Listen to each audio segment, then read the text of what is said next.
I am making this video to explain how to make your prayer effective and efficient, how to make your prayer work for you, how to make God answer your prayer as fast as possible, right? Now we are going to be reading Making Reverence from the Bible of God, obviously, clearly. Judges chapter 11, 30 and 31, right? It says that 30, Jephthah promised the Lord, if you give me victory over the Ammonites, I will burn as an offering the first person that comes out of my house to meet me. When I come back from the victory, I will offer that person as a sacrifice to you. He made a prayer, a request, and a promise.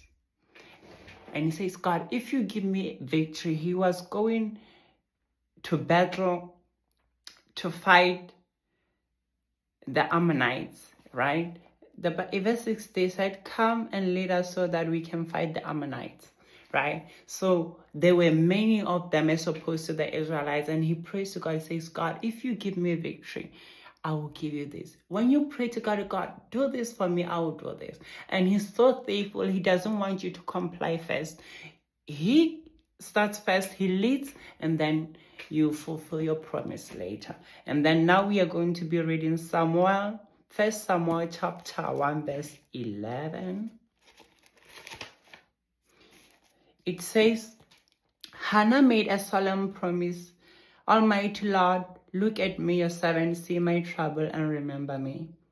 Don't forget me. If you give me a son, remember she was barren. If you give me a son, I promise that I will dedicate him to you for his whole life and that he will never have his hair cut.